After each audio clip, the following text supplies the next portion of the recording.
Everyone, welcome back to my channel. आज हम जिस क्रीम के बारे में बात करने वाले हैं उस क्रीम का नाम है नो स्कार्स क्रीम।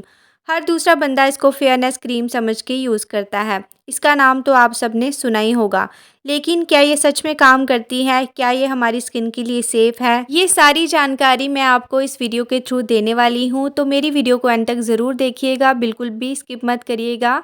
मैंने इस क्रीम को यूज़ किया है तो तभी अपना ऑनेस्ट रिव्यू आपके साथ शेयर करने जा रही हूँ, तो वीडियो को एंड तक ज़रूर देखिएगा। तो सबसे पहले मैं इस प्रोडक्ट की थोड़ी सी जानकारी आप लोगों के साथ शेयर कर देती हूँ। ये टॉक फार्मास्यूटिकल्स की मेडिकेटेड क्रीम है जो mainly dark spots, acne marks, scars और पिगमेंटेशन को कम करने के लिए बनाई गई है। इसमें 3 मेन एक्टिव इंग्रेडिएंट्स होते हैं। फर्स्ट, हाइड्रोक्विनोन जो कि 2% है। ये एक स्किन लाइटिंग एजेंट है जो मेलानिन स्किन पिगमेंट को कम करता है। इससे डार्क स्पॉट्स और पिगमेंटेशन फेड होने लगते हैं। सेकंड है इसमें टेटनाइन जो कि 0.025% है। ये एक विटामिन ए डेरिवेटिव है जो स्किन के सेल्स को रिन्यू करता है, ओल्ड सेल्स रिमूव करके न्यू स्किन ब्रिंग करता है। और थर्ड है इसमें मोमेटासोन फ्यूराइड जो कि 0.1% है। ये एक स्टीरॉयड है जो इन्फ्लामेशन, रेडनेस और इचिंग को कंट्रोल करता है। ये तीनों मिलकर स्किन को लाइट, स्मूथ और क्लियर दिखाने में हेल्प करते हैं। बट क्या ये सच में ऐसा होता है? तो ये सारी बातें मैं आपको एंड में ज़रूर बताऊंगी। तब तक के लिए मेरी वीडियो के साथ बने रहिए। अगर इस क्रीम को डॉक्टर के डायरेक्शन में यूज़ किया जाए तो ये हेल्प करती है एक्ने के बाद के डार्क मार्क्स और स्पॉट्स को लाइटन करने में, पिगमेंटेशन और मेलास्मा कम करने में, सन टैनिंग और डलनेस रिड्यूस करने में, इवन स्किन टोन बनाने में। और कुछ लोग इसे डार्क सर्कल्स के लिए भी यूज़ करते हैं, लेकिन वो हर किसी के लिए सेफ़ नहीं होता क्योंकि इसमें स्टीरॉयड होता है जिसका लॉन्ग टर्म यूज़ हार्मफुल हो सकता है। पॉसिबल साइड इफ़ेक्ट्स हो सकते हैं जैसे कि फेस पर रेडनेस आना, इचिंग होना, पिंपल या थिनिंग ऑफ स्किन।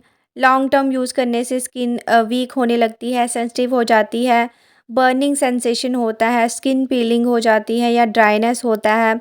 तो ये सारे साइड इफ़ेक्ट्स होते हैं इस क्रीम से। तो अगर मैं अपना ऑनेस्ट एक्सपीरियंस बताऊं तो ये क्रीम खासकर होती है पिगमेंटेशन के लिए, और ये स्किन को कुछ हद तक फेयर भी करती है। लेकिन इस क्रीम का यूज़ सिर्फ नाइट में किया जा सकता है। डे में आप इस क्रीम को यूज़ बिल्कुल भी नहीं कर सकते हो, क्योंकि अगर डे में आप इस क्रीम को यूज़ करते हो तो जैसे ही आप सनलाइट की प्रेजेंस में जाते हो तो आपका जो फेस है वो एकदम से लाल पड़ जाता है, रेडनेस हो जाती है आपके फेस में। और धीरे धीरे क्या होता है कि जो आपकी स्किन है वो ऊपर की जो लेयर होती है स्किन की वो रिमूव होना स्टार्ट हो जाती है। तो जब आपके फेस की ऊपर की लेयर रिमूव हो जाती है तो इससे क्या होता है कि आपका जो फेस की स्किन है वो पतली पड़ना स्टार्ट हो जाती है।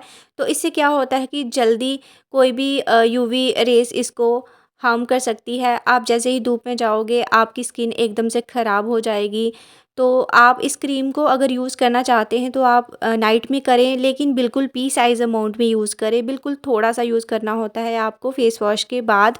आप इस क्रीम को उसी जगह पर लगाएं जहां पर आपको लगता है कि पिगमेंटेशन है या डार्क स्पॉट्स हैं।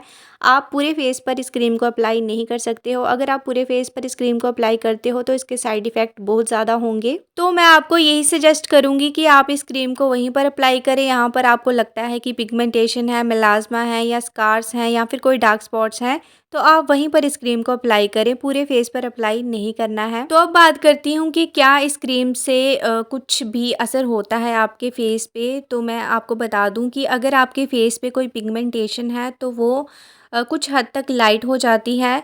और इसके अलावा अगर आपकी स्किन बहुत ज़्यादा फेयर है तो आप इस क्रीम को बिल्कुल भी यूज़ ना करें, क्योंकि जितनी ज़्यादा स्किन फेयर होगी उतने ज़्यादा ही साइड इफ़ेक्ट्स देखने को मिलेंगे इस क्रीम के। तो इसीलिए अगर आपका कम्प्लेक्शन थोड़ा डार्क है तो आप इस क्रीम को यूज़ करें। लेकिन अगर आपकी स्किन बहुत ज़्यादा फेयर है तो आप इसको बिल्कुल पी साइज़ अमाउंट में यूज़ करें एंड नाइट के टाइम ही यूज़ करें, डेली ना करें, कभी कभी बीच में यूज़ कर लें। आप स्टार्टिंग के हफ्ते में आप डेली यूज़ कर सकते हैं, उसके बाद आप इसको थोड़ा कम कर दें, फिर एक दिन छोड़कर एक दिन लगाएं। क्योंकि अगर आप इसको डेली बेसिस पर लगाते हो तो आपकी स्किन को इसकी हैबिट हो जाती है।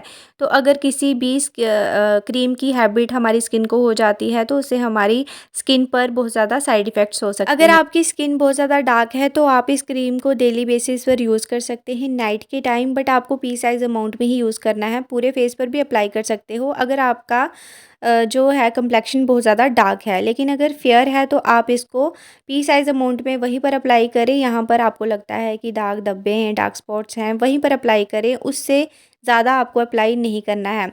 डार्क कम्प्लेक्शन वालों को भी मैं बता दूं कि अगर आप इसको डेली बेसिस पर यूज़ करते हो तो आपकी स्किन फेयर हो जाएगी, लेकिन ये टेम्परेरी होती है।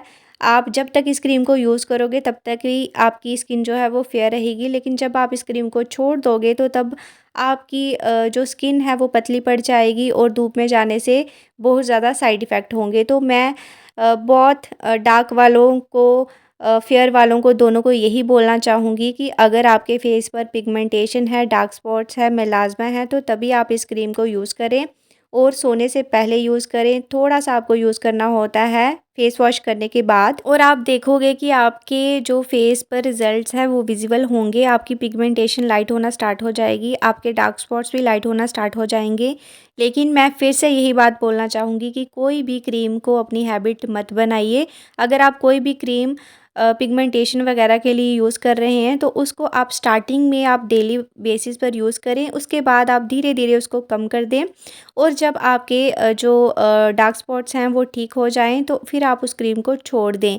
बिल्कुल भी हैबिचुअल मत होएँ, क्योंकि ये जो स्टेरॉइड्स क्रीम होती हैं ये बहुत ज़्यादा साइड इफ़ेक्ट्स देती हैं हमारी स्किन को। तो ये था मेरा ऑनेस्ट एक्सपीरियंस आप लोगों के साथ, जो कि मैंने शेयर किया इस वीडियो में। अगर आपको मेरी वीडियो पसंद आती है तो मेरी वीडियो को लाइक एंड शेयर ज़रूर करें और मेरे चैनल को सब्सक्राइब करें। नेक्स्ट आप किस क्रीम का रिव्यू जानना चाहते हैं तो आप कमेंट सेक्शन में लिख सकते हैं, मैं उस क्रीम का रिव्यू आपके साथ ज़रूर शेयर करूँगी अगर मैंने वो क्रीम यूज़ की होगी तो, क्योंकि आपको पता ही होगा कि मैं अपने चैनल पर वही क्रीम का रिव्यू शेयर करती हूँ जो क्रीम मैं खुद यूज़ करती हूँ। मैं ऐसे भी कोई भी प्रोडक्ट्स खरीद के उसका रिव्यू शेयर नहीं करती हूँ। जो चीज़ मैंने खुद यूज़ की होती है मैं वही शेयर करती हूँ। तो अगर आपको किसी भी क्रीम का रिव्यू चाहिए होगा तो आप कमेंट सेक्शन में लिख सकते हैं।